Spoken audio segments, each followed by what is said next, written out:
Glória a Deus, obrigado, pastor Lucas, Deus abençoe. Paz de Cristo para todos. Quem está feliz, dá um glória para Jesus. Bom que nós estamos juntos aqui para compartilhar a palavra de Deus. E eu quero, antes de convidar você a abrir a sua Bíblia, eu quero dizer para você que hoje eu trouxe os meus livros, tá? Na verdade, eu tenho um título só, é esse livro aqui, Calma, Vai Passar. Eu me baseio naquela passagem de Mateus capítulo 4, ou melhor, 14, a partir do 22, onde Jesus acalma a tempestade. E nós todos na vida passamos por tempestades, né? Umas maiores, outras menores, umas mais intensas, outras menos intensas, mas todos nós passamos. Se não passamos, ainda vamos passar. Mas eu quero dizer para você que toda tempestade passa, porque Jesus nos dá uma promessa, e a promessa é que nós vamos chegar do outro lado. Se vamos chegar do outro lado porque temos uma promessa, não vai ser tempestade, não vai ser vento contrário que vai nos impedir de chegar ao lugar. Então, esse livro tem abençoado muitas pessoas e eu queria recomendar, tanto para você que ainda não leu, ou para você que gosta de evangelizar, tem alguém que você quer alcançar, então você tem uma boa ferramenta de evangelização. Não é porque o livro é meu, mas é porque o livro é bom. Viu? O livro é muito bom, tem abençoado muitas pessoas. E esse livro custa apenas R$20, está disponível lá fora, você pode adquirir na saída, tem cartão de crédito, débito, tem QR Code, e vai ser benção. Esse aqui, eu quero dar para uma pessoa muito querida que está aqui hoje, que é a irmã Helenilda. A irmã Helenilda congregou comigo lá na Rua Imoré há muito tempo, e ela está aqui hoje, e eu tenho um carinho muito grande pela família dela, eu queria te presentear com esse livro, tá bom? Deus abençoe. Glória a Deus, glória a Deus. Então passa lá, adquira, compre, dê para alguém, evangelize, dê para alguém que está em depressão, para alguém que está hospitalizado, alguém que precisa conhecer o Evangelho. É uma boa maneira de você chegar até alguém, tá bom? Abra comigo sua Bíblia, livro de Ruth, capítulo de número 1. Esse texto é um texto muito especial e eu vou precisar da sua atenção para que você possa compreender aquilo que Deus tem para nós nessa noite. É uma mensagem muito simples, objetiva, não é uma mensagem extensa. E nós vamos aplicar aqui um pouco daquilo que está na palavra de Deus nesse texto. Livro de Ruth, capítulo de número 1. Se você achou, diga glória a Deus. Se você não achou, diga espera. É o tempo de eu tomar mais um golinho d'água. Ore por mim, porque minha garganta não está muito boa. Logo hoje que eu estou pregando, a garganta não está boa, né? Mas faz parte. Livro de Ruth, capítulo 1. Podemos ler, amém? Muito bem, está escrito assim. E sucedeu que nos dias em que os juízes julgavam, houve uma fome na terra, pelo que um homem saiu de Belém de Judá, saiu a peregrinar nos campos de Moabe, ele e sua mulher e seus 2 filhos. E era o nome deste homem Elimeleque, e o nome da sua mulher Noemi, e os nomes dos seus 2 filhos Malom e Quilion, efrateus de Belém de Judá. E vieram aos campos de Moabe e ficaram ali. E morreu Elimeleque, marido de Noemi, e ficou ela com seus 2 filhos, os quais tomaram para si mulheres moabitas. E era o nome de uma Orfa e o nome da outra Ruth. E ficaram ali quase 10 anos. E morreram também ambos, Malom e Quilion, ficando assim essa mulher desamparada dos seus 2 filhos e de seu marido. Então se levantou ela com suas noras e voltou dos campos de Moabe, porquanto na terra de Moabe ouviu que o Senhor tinha visitado o seu povo, dando-lhe pão. Quantos podem dizer amém pela leitura dessa palavra? Glória a Deus. Irmãos, esse texto é muito importante num contexto da história bíblica, porque ele vai dar origem à história da família de Jesus. porque é justamente da descendência aqui da Ruth, né, que se casa com o Boaz, que vem a família do rei Davi, de onde descende também o Senhor Jesus. Então, esse livro de Ruth, para nós compreendermos o Evangelho e o cumprimento das profecias bíblicas, ele é muito precioso para a nossa vida. Vale a pena você se dedicar um tempo e ler esse livro. Mas para a gente chegar aonde eu quero chegar na aplicação desse texto, eu preciso que você fique com a sua Bíblia aberta, se você puder. Eu preciso te contextualizar no tempo aqui, no tempo. O texto começa dizendo que aconteceu uma história, e essa história ela é uma história trágica. Você viu que morreu um monte de gente aqui. Parece até que você está vendo Cidade Alerta, né? Parece que você está vendo Datena. Você não está lendo uma notícia do jornal. Lembra antigamente que tinha o jornal Povo? Né? O jornal Povo, você lia o jornal Povo, misericórdia, você ficava atribulado, você nem dormia de noite. Tem uma galera aí que é desse tempo. Tu está fingindo aí que tu é novinho, mas eu sei que tu leu o jornal Povo. Viu? O jornal Povo parecia gente assim, sempre a manchete era um cara assim sem cabeça, o corpo de um lado, a cabeça do outro, o camarada pendurado num poste, era nesse nível. E aqui você vê uma história, né?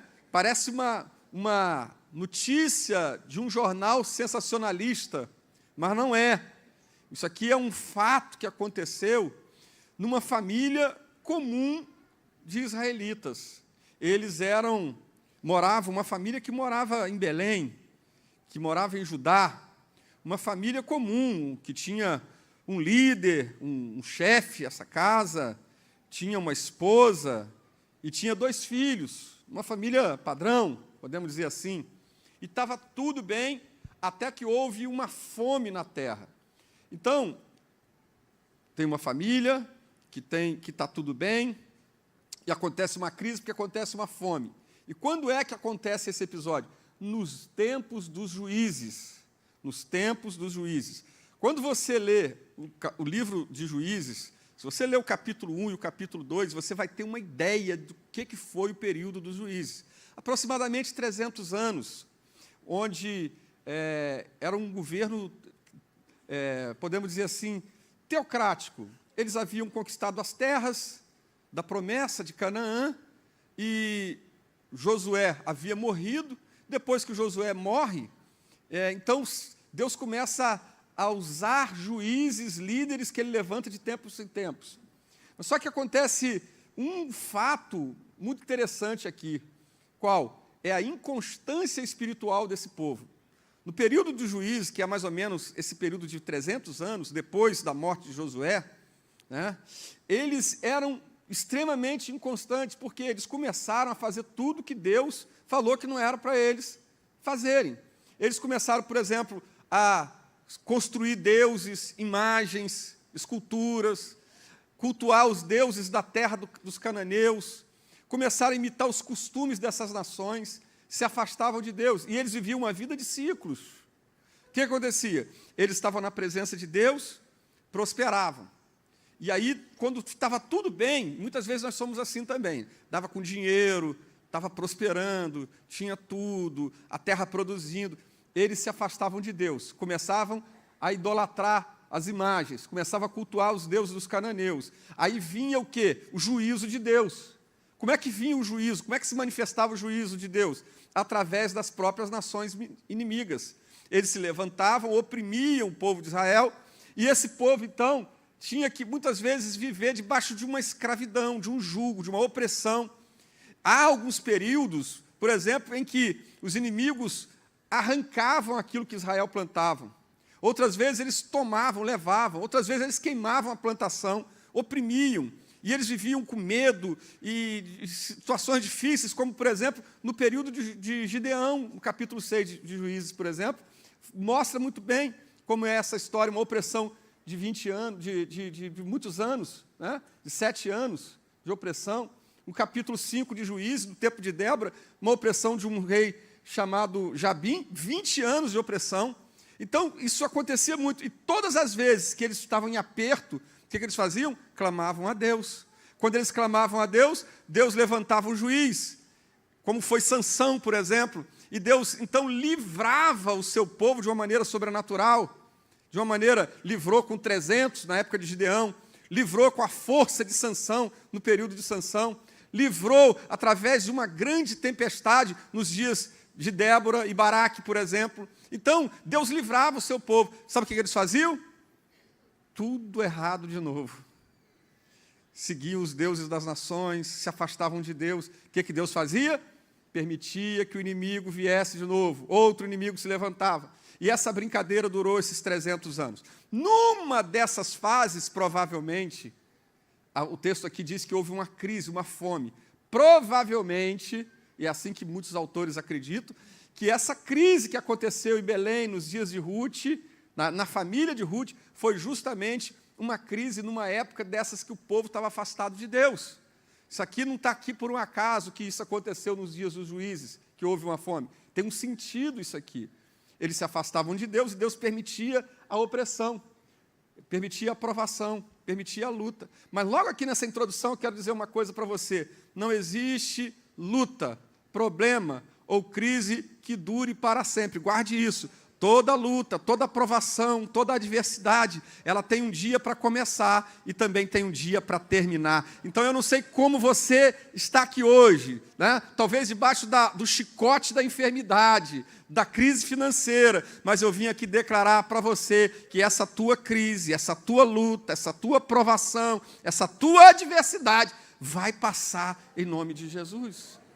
Então, eu quero trazer para você aqui, já tendo situado você um pouco aqui no contexto dos dias dos juízes, no contexto dos dias da família de Noemi, de Ruth, de Elimeleque, eu quero aplicar algumas coisas sobre esse texto, trazendo para você alguns significados de nomes e de pessoas aqui, o que elas representam, o que essas pessoas nos ensinam, o que elas representam para nós. Qual é o valor disso aqui para nós? Tendo em vista que isso aqui é um texto histórico. E o escritor dos Hebreus, ele diz que aquelas coisas antigas, elas são sombra daquelas outras que viriam. Então, quando você olha aqui o texto do Antigo Testamento, você tem que fazer uma aplicação para a sua vida e para os dias de hoje. Então, eu queria que você olhasse comigo, por exemplo, no texto, no versículo 1, diz que essa família morava em Belém de Judá. Houve uma fome na terra, pelo que um homem de Belém de Judá saiu a peregrinar nos campos de Moabe, ele, sua mulher e seus 2 filhos. A primeira coisa que eu quero destacar aqui é Belém. A palavra Belém, a cidade de Belém. Belém era uma cidade, a cidade do reino de Judá. A cidade de Davi. Davi nasceu em Belém. A família de Belém, de Davi, era de Belém, porque Davi é oriundo dessa família aqui. Então, o que significa Belém? Belém significa casa de pão. Diga comigo, casa de pão. Belém significa casa de pão. E o que representa isso para nós? Representa aquele lugar onde Deus te plantou, onde Deus te colocou, onde é o lugar da bênção de Deus. Tem algum lugar mais significativo do que se chamar casa de pão? Você é de onde? Eu sou da padaria. Eu sou da fonte do pão, eu sou do lugar do alimento, eu sou do lugar do sustento, eu sou no lugar da provisão. É isso que Belém significa. Belém significa o lugar do pão, o lugar da provisão, o lugar do sustento. E o que representa isso para mim e para você? Representa o lugar da bênção de Deus. Belém representa o lugar da bênção de Deus. Foi em Belém que Deus restaurou essa família. Foi em Belém que Davi nasceu. Foi em Belém que Jesus nasceu. Belém representa um lugar muito bom, o lugar da bênção, o lugar onde Deus está, o lugar onde a bênção de Deus está, e o lugar de onde você jamais deve sair. Belém representa a igreja.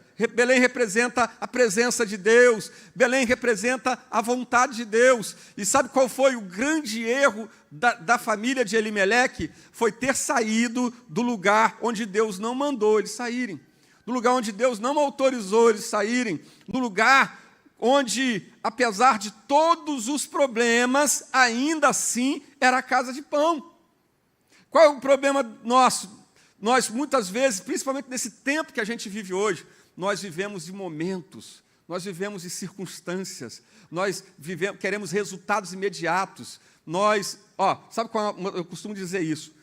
Uma das palavras mais modernas e mais usadas hoje, principalmente pelos coaches, sabe qual é?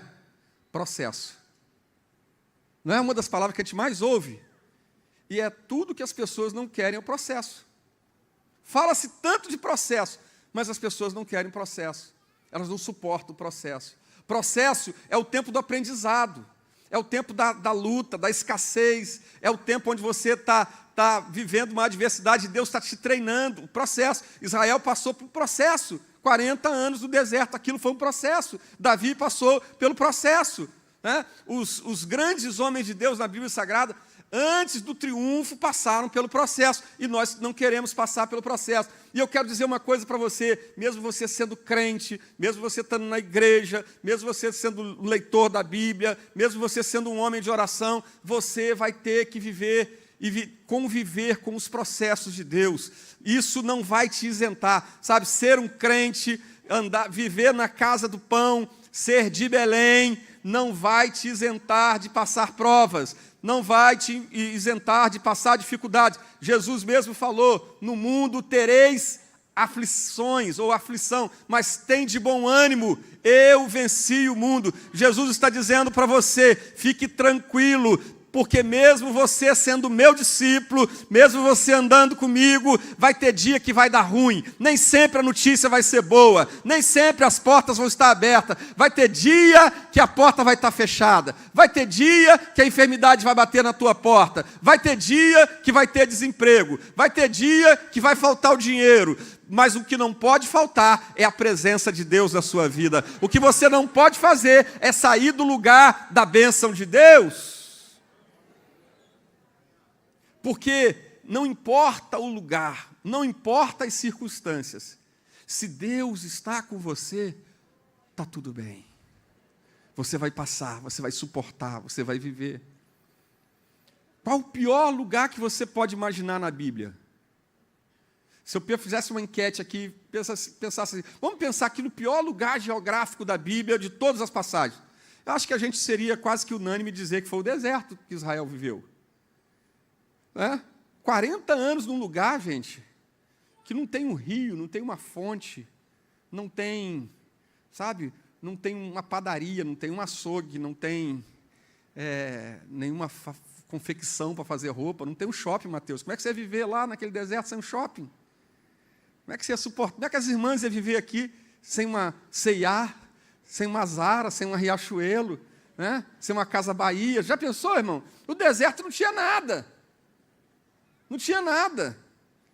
Para eles comerem, Deus teve que mandar o maná do céu. Deus teve que mandar o pão do céu, a carne do céu. Deus teve que fazer uma água jorrada, uma rocha, para eles beberem. Mas eu quero dizer uma coisa para você, durante 40 anos aquele povo foi sustentado. Apesar de estar no lugar mais hostil, um lugar mais terrível. E lá não tinha UPA, não tinha SUS, pastor Isaac, não tinha nada dessas coisas. Mas quando o pessoal ficava doente, eles olhavam para a serpente. Até hoje a serpente é o símbolo aí da medicina. Porque eles olhavam para a serpente e eles eram curados, porque aquela serpente representava Jesus. Não tinha a padaria, mas eles comiam pão fresco todo dia. E era uma exigência de Deus, o pão tem que ser fresco. Se guardar para o outro dia, estraga.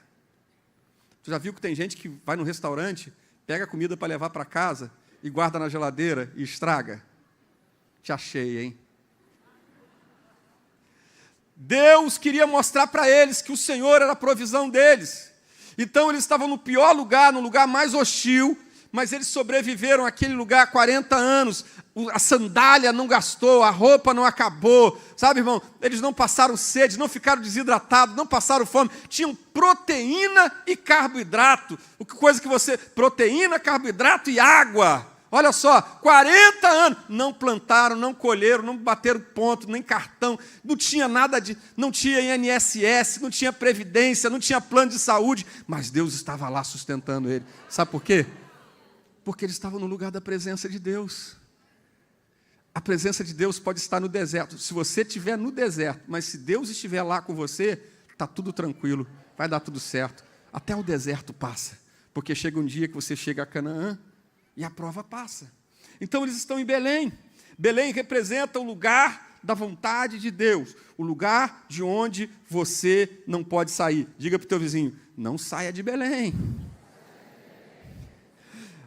Aqui no próprio versículo 1, ele fala de um outro lugar, chamado Moabe. Eles saíram, essa família saiu de Belém e foi para um outro lugar chamado Moabe. Sabe o que significa Moabe, irmão? Moabe significa, o nome Moabe significa mais ou menos, assim, terra de um pai, lugar de um pai. Por quê? O nome Moabe, ele surge justamente do pecado de Ló, né? Que se deita com suas 2 filhas, e nessa relação sexual de Ló com suas 2 filhas, dá origem a um povo, e eram os moabitas, o povo que morava em Moabe. Ou seja, Moabe representa justamente o lugar onde as coisas começam errado. Moabe representa coisas que começam errado. E eu tenho uma notícia para te dar aqui. Sabe qual é? Tudo que começa errado, se Jesus não entrar, vai terminar errado.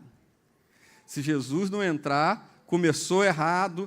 Se os princípios, se a base for errada, se a maneira como você constrói foi errada, irmão, você tem que convidar o engenheiro dos engenheiros, que é Jesus, o construtor dos construtores, para endireitar a tua construção, para refazer a tua obra, porque senão vai dar errado. É um princípio da vida. Começou, tudo aquilo que você começa errado, irmão. Entrou num casamento de qualquer jeito. Se não se converter, se não buscar Deus, se não endireitar, vai terminar errado. Não tem como dar certo, porque a maneira como você está começando esse relacionamento está errado. A maneira como você está começando essa sociedade está errada. A maneira que você está lidando com o dinheiro está errado. A maneira como você está construindo a tua vida está errado. Está fora da palavra, está fora dos princípios de Deus, está fora dos valores de Deus. Então, irmão, vai dar errado.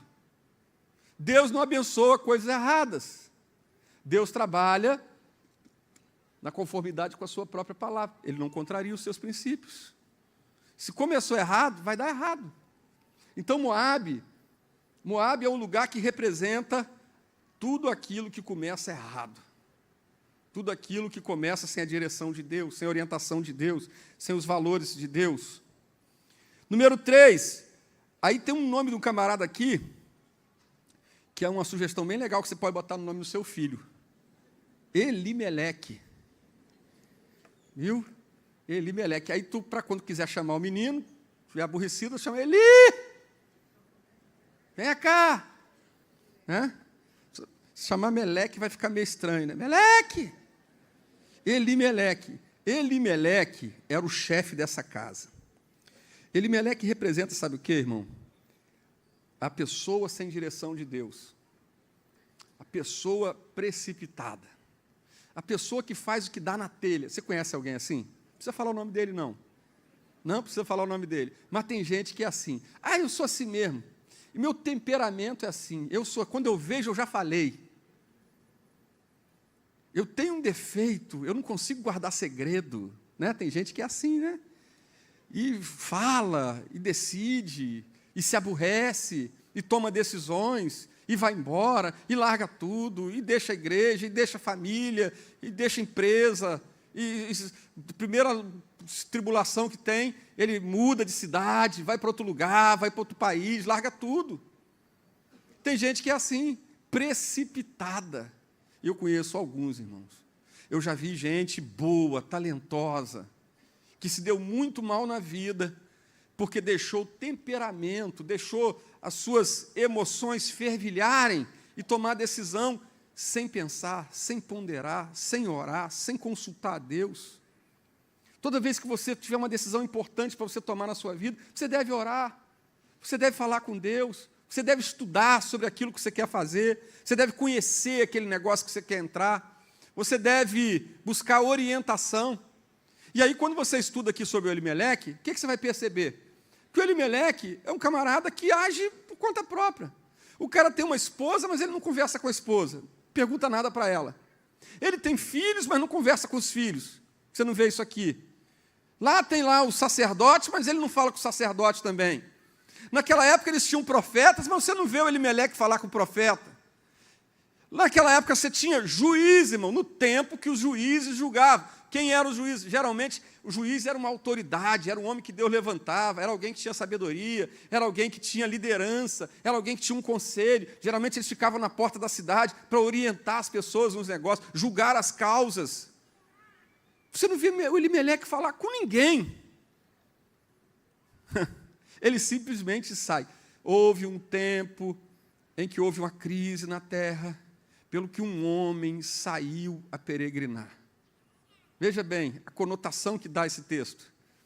O texto nos faz entender que esse homem, ele agiu por impulso, ele agiu baseado num momento, ele não soube esperar, ele não soube avaliar as coisas, os prós e os contras, pesar a sua decisão, pesar onde ele estava, que era a casa de pão, Belém, lugar da bênção, lugar da promessa, e ia para Moabe, terra de um pai, um povo pagão, que não adorava a Deus. Ele simplesmente, ele olhou para frente e pensou, lá está melhor, lá o dólar está alto, o euro, o real está ruim, a gasolina está cara, né?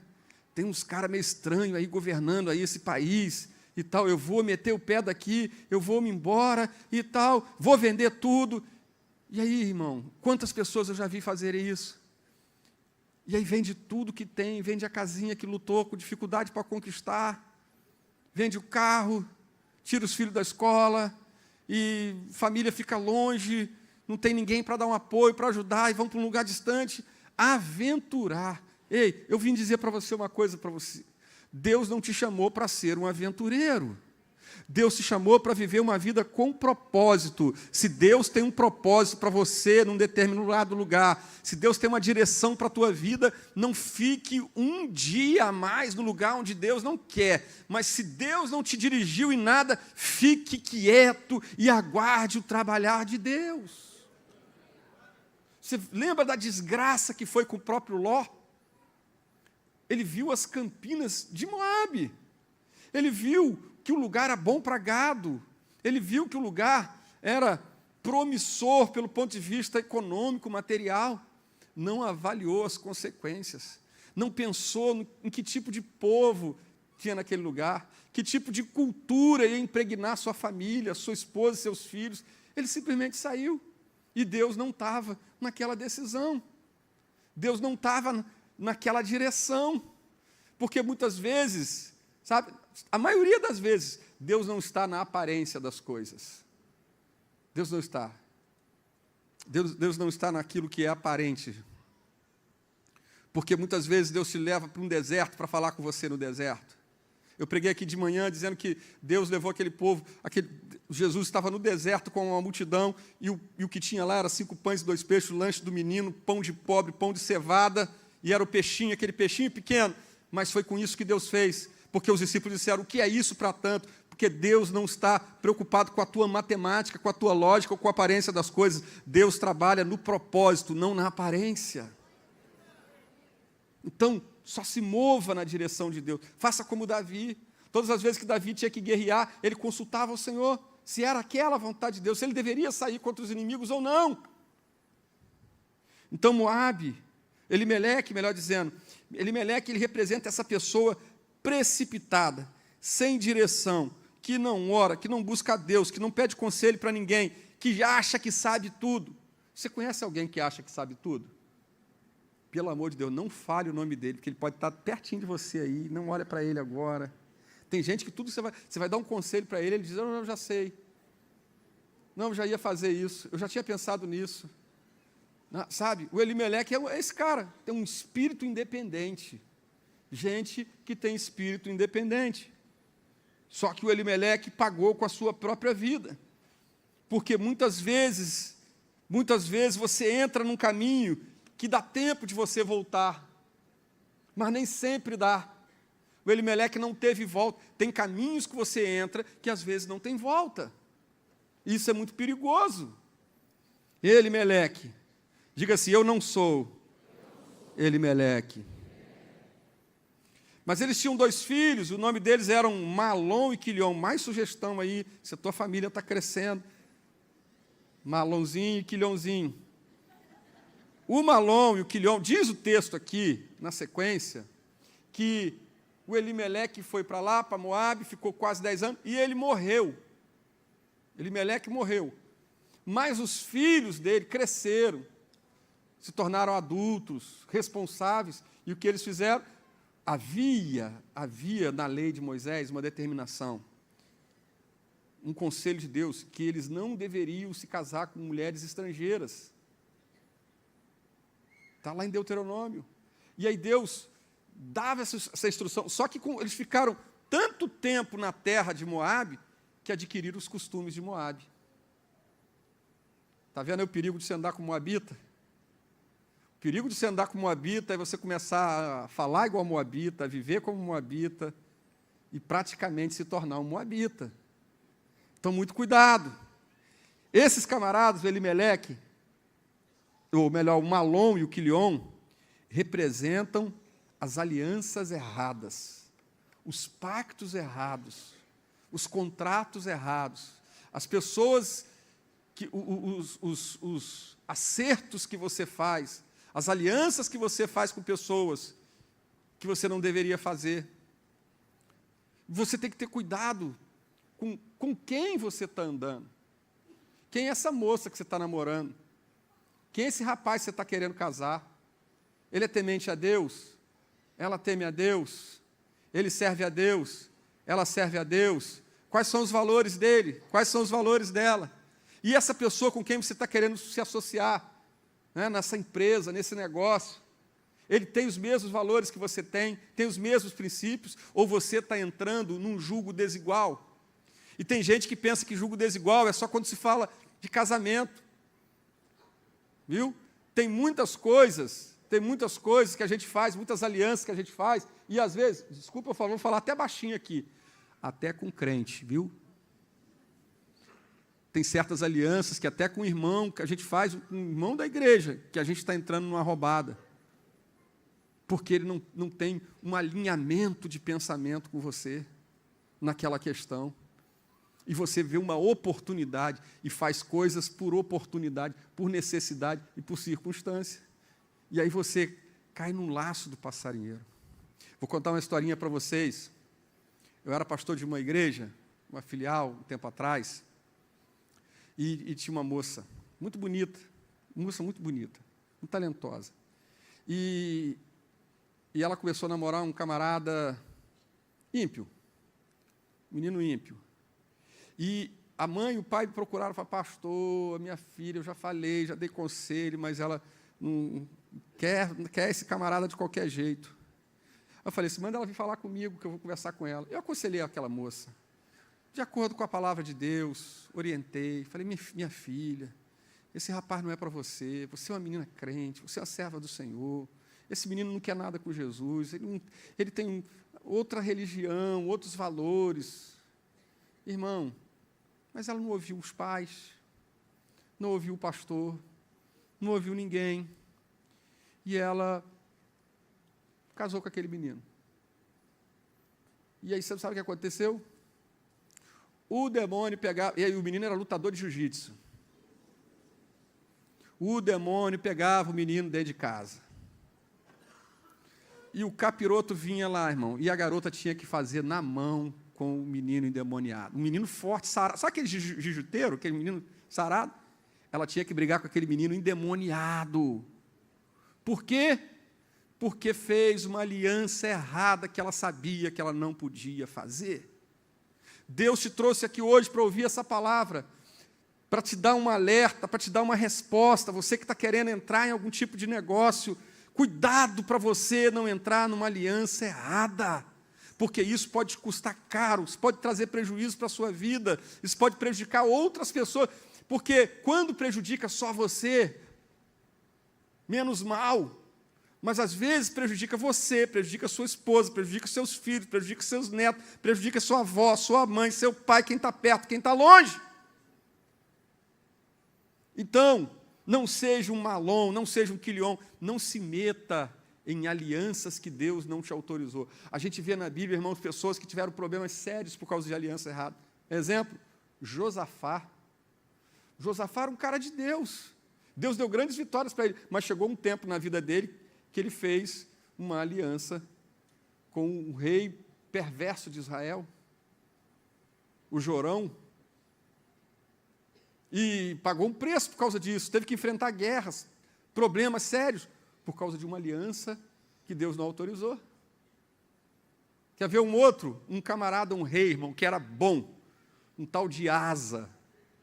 Né? Asa era um descendente de Davi, rei de Judá. O Asa também fez uma aliança errada. Por quê? Porque Deus tinha dado muitas vitórias para ele. Chegou um tempo que levantou-se um inimigo com um soldado muito poderoso, com um exército muito poderoso, e ele achou que daquela vez Deus não ia fazer. Ele achou que daquela vez não ia dar. Ele achou que daquela vez Deus não ia dar livramento. Então o que ele fez? Se aliou com outro rei. E pagou tributos, impostos, deu presentes, pagou caro por uma aliança. E Asa terminou a sua vida mal, doente da enfermidade dos pés. Por quê? Porque se esqueceu de Deus, parou de buscar a Deus, confiou mais nos médicos do que em Deus, confiou mais no rei aliançado do que ele, do que em Deus. Uma aliança que não deveria ter sido feita. Então, alianças erradas podem nos trazer prejuízos e consequências, não para nós, mas também para a nossa geração. Quer ver um outro aqui? Noemi. Noemi. Sabe o que representa Noemi? Noemi é a matriarca dessa família. Noemi representa o tempo das oportunidades. Não importa, talvez você esteja aqui dizendo, pastor, mas eu fiz, tudo isso que o senhor falou até agora eu já fiz. Deu tudo errado, eu estou aqui, apanhando hoje, porque tem hora que eu sou meio Elimeleque, tem hora que eu sou meio Malom, meio Quilion, tem hora que eu estou em Moabe, tem hora que eu deixo, até hoje eu fiz as coisas erradas, mas eu vim dizer para você uma coisa, Deus tem um tempo de Noemi para você. Que tempo é esse? É o tempo da oportunidade. O texto bíblico me diz uma coisa muito linda, que Noemi, né, ela ouviu dizer que Deus havia visitado o seu povo lhe dando bom. Está no versículo 6. Então ela se levantou com as suas noras dos campos de Moabe e voltou em direção a Belém, porque ela ouviu dizer que em Belém Deus estava dando pão de novo, que a prova passou, que a tribulação passou e que a bênção voltou, e aquele vento passou e veio o tempo da visitação de Deus. Então Noemi não perde mais tempo em Moabe, ela volta para Belém, porque Belém é o lugar da bênção de Deus, e Noemi representa a nova oportunidade de Deus. Deus deu para Noemi uma nova oportunidade, apesar de todos os fracassos. Ela disse assim, não me chama mais Noemi, me chama de Mara, porque Deus tornou a minha vida em amargura. Olha só, ela fala que foi Deus, né? Porque é assim, quando o negócio dá errado, a gente diz que foi Deus, e Deus não tinha nada a ver com isso.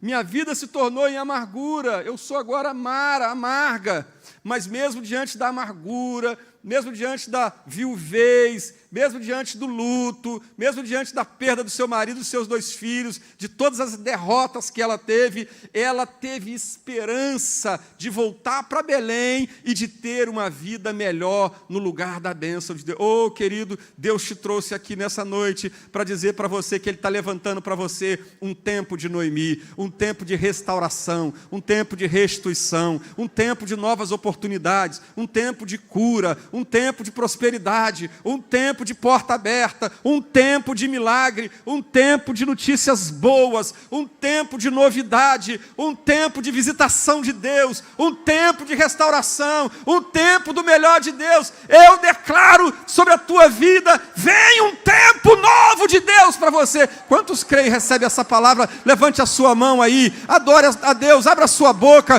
glorifique o nome do Senhor, Ei, querido, vem um tempo novo aí. Não importa o que passou, não importa as amarguras do passado, não importa as derrotas, não importa quantas coisas erradas, decisões erradas que você tomou. Se Deus está te dando vida e está te dando uma oportunidade, agarre hoje a oportunidade que Deus está levantando para você. Uracandarabachandarai.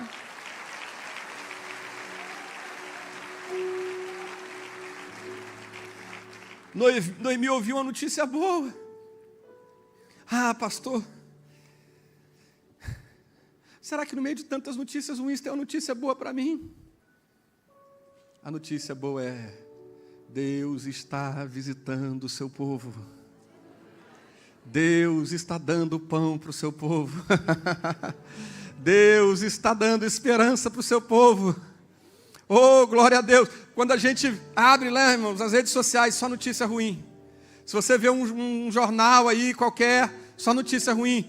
Mas hoje eu quero ser o portador das boas notícias. Quem sabe você está aqui como uma Noemi, sabe? Eu quero ser um profeta de Deus, um arauto de Deus para a tua vida e dizer para você: ainda não acabou. Ainda não acabou. Eu vou repetir mais uma vez: ainda não acabou. Enquanto você tem vida, tem esperança. Enquanto você está respirando, faz assim comigo, ó. Respira aí fundo, vai. Você está vivo. Você está vivo. Você está vivo. Então a notícia boa de Deus para a tua vida é: o Senhor continua visitando o seu povo. O Senhor continua dando pão para o seu povo. O Senhor não desamparou o seu povo. Ah, querido, a luta não vai durar para sempre. A crise não é para sempre. Volte para Belém hoje. Volte para o lugar. Recomece se for preciso.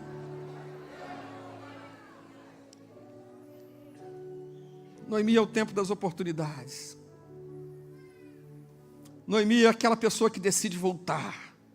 Noemi é aquela pessoa que decide ouvir a boa notícia, apesar de tantas ruins. Noemi é a pessoa que decide crer, apesar do caos. Mas tem uma outra personagem aqui, que é a Ruth. O que representa Ruth? O novo de Deus. Ruth representa o novo de Deus, o tempo novo. A Noemi falou assim: ô Ruth, aqui pastor, segura para mim aqui. A Noemi falou assim: cuidado para não cair, viu? A Noemi falou assim: lá na minha terra tem a lei do remidor, né? Se um parente próximo comprar a dívida, você fica liberado, né? E começa a vida nova.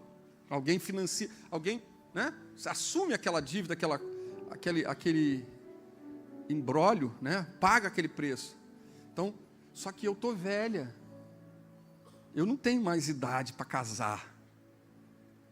Estou parafraseando aqui o texto. Ela diz assim: para mim não dá. Mas para você, Ruth, para você dá. Você é jovem. Você é bonita. Você tem tempo. Você tem futuro. Você tem possibilidade. Se você for lá para os campos, alguma coisa vai acontecer. E ela monta uma estratégia, eu não vou entrar em detalhes aqui, que esse não é o propósito. Mas a Ruth, ela vai para os campos, justamente os campos do parente. Tu acha que isso foi por acaso? Estratégia. Ela foi para os campos do parente mais próximo, que era o Boaz. Que era o parente mais próximo, que tinha direito de casar com a viúva e dar descendência ao que morreu. Funcionava assim na cultura judaica, para que a descendência não morresse. E ela vai lá. E o Boaz gosta dela. E o Boaz se casa com ela. E começa uma nova família. E a descendência continua. Por quê? Porque a Ruth, ela abraçou o tempo do recomeço. Você está entendendo? A Ruth, ela entendeu que era preciso recomeçar. Não do modo de Moabe, mas do modo de Israel. Não do modo de Moabe, mas do modo de Belém. E sabe, muitas vezes Deus é tão generoso, tão gracioso com a gente, que a gente toma decisões erradas, a gente entra por caminhos que não deve, Mas mesmo assim, Deus nos dá um tempo de Ruth. E Ele diz assim, meu filho, eu vou te dar uma chance nova. Você vai ter oportunidade de recomeçar. Mas não repete as mesmas coisas. Não faz do mesmo jeito. Faz de um jeito novo. Faz de um jeito diferente. E aí a Ruth vai se submeter às leis de Israel, aos costumes de Israel, aos princípios de Israel. E Deus abençoa ela, porque ela se submete à palavra de Deus, à lei de Deus, ao que Deus estabelece para o seu povo. Ei, quero declarar, vem um tempo novo para a sua vida, um tempo de Ruth, um tempo de coisas novas, tempo de recomeçar. Talvez recomeçar seja com a mesma pessoa. Você não tem que casar com outra pessoa para recomeçar. Você pode recomeçar com a mesma pessoa. Você viu aqui a irmã a Helenilda que eu falei aqui? Fica em pé, irmã Helenilda, por favor, só um minutinho para os irmãos te ver. Essa irmã aqui, está dentro do contexto aqui. Essa irmã, eu conheci ela há mais de 20 anos, né? Pode sentar. Helenilda começou a congregar lá na igreja. Esse menino aqui, menino que eu vi pequeno, ele é um pastor nosso, pastoreou uma das nossas igrejas. Ele chegou lá pequeno, ele e o irmão dele, sem marido, porque o marido tinha saído de casa, estava na bebida, estava na vida errada, estava longe de Deus. Um dia, num culto, eu não conhecia ela, uma das primeiras vezes que ela chegou na igreja, Deus me deu uma palavra para ela. Deus falou para ela assim, vou restaurar a sua família. Lembra disso, irmã Helenilda? E um dia nós estávamos fazendo um culto de Natal, numa churrascaria. E aquele dia, foi o dia que o Tadeu, o marido dela, aceitou Jesus. Só que ele chegou lá, a gente estava num evento, o pastor Alfredo pregando, e ele foi lá e aceitou Jesus, no apelo. Só que naquele dia de Natal, véspera de Natal, ele chegou em casa de manhã. Estou certo ou estou errado? Ele disse, eu estou voltando para casa, estou voltando para minha família, você me aceita de novo? Ele voltou para casa, aceitou Jesus, se batizou, se tornou obreiro, é diácono da igreja, o filho é pastor, a esposa está aqui, a família está firme. Sabe por quê? Ele começou de novo, mas não da maneira errada, da maneira certa, com a mesma esposa.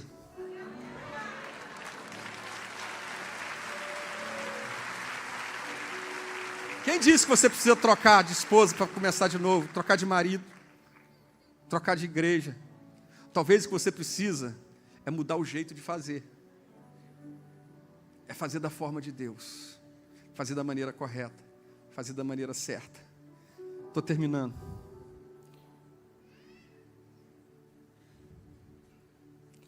Por último, eu não podia deixar de falar do Boaz. Boaz é o camarada que casou com a Ruth. Era o parente. A Noemi não tinha mais idade para casar, mas a Ruth tinha. Então, a Ruth entra aí no lugar, né, supostamente da sogra, e ela casa com um parente do marido que morreu, do Elimeleque. Ele casa, porque a lei dizia isso, que o parente tinha que dar dignidade àquela família, dar descendência àquela família. Tinha que tirar a família da falência, comprar a terra que tinha sido perdida, pagar a dívida. E ele falou, eu vou pagar, eu vou casar com essa moça, vou dar uma descendência para essa família. O Boaz, o remidor, aquele que resgata, aquele que compra, aquele que tira a vergonha. Quem é que é o Boaz na minha e na sua vida? É Jesus. Jesus é o nosso Boaz. Jesus pagou a nossa dívida na cruz. Diz a Bíblia que Ele pegou a cédula que era contra nós e cravou na cruz. Ele tirou a nossa culpa. Ele, com o seu próprio sangue, nos comprou para Deus e nos fez de nós povo seu. Ele nos fez sacerdotes de Deus. Sabe? Ele nos comprou, nós estávamos perdidos, escravos do diabo, condenados ao inferno, mas o Senhor falou, eu vou pagar a dívida, eu vou pagar a dívida. Jesus morreu por mim, por você, na cruz do Calvário, se tornou o nosso Boaz, o nosso remidor, o nosso resgatador, fique de pé, o nosso resgatador, mudou a nossa direção, mudou o nosso rumo, nos deu uma vida nova. Agora, Noemi tem uma vida nova. Agora, Ruth tem uma vida nova. Por quê? Porque o remidor entrou. O remidor tomou providência. O remidor assumiu a bronca, assumiu o BO. E hoje o Senhor está aqui. O remidor está aqui. Jesus é o nosso remidor, o nosso resgatador. Paulo fala sobre isso em vários textos, mostrando como o Senhor pagou por nós, como o Senhor se colocou nesse lugar. Colossenses capítulo 2, verso 13 e 14, Efésios 3, 7, Salmos 49, versículos 7 e 8, fala sobre isso. Os Salmos, esse Salmo de 49, versos 7 e 8, ele fala uma coisa, que ninguém podia pagar a dívida. Irmão, a sua boa obra não pode pagar a sua dívida. Você ser uma pessoa de caráter não faz você pagar a sua dívida. A sua dívida com Deus era impagável. Todos pecaram e foram destituídos da glória de Deus. Estávamos perdidos eternamente. Mas a Bíblia diz que Deus nos transportou das trevas para o reino do Filho do seu amor.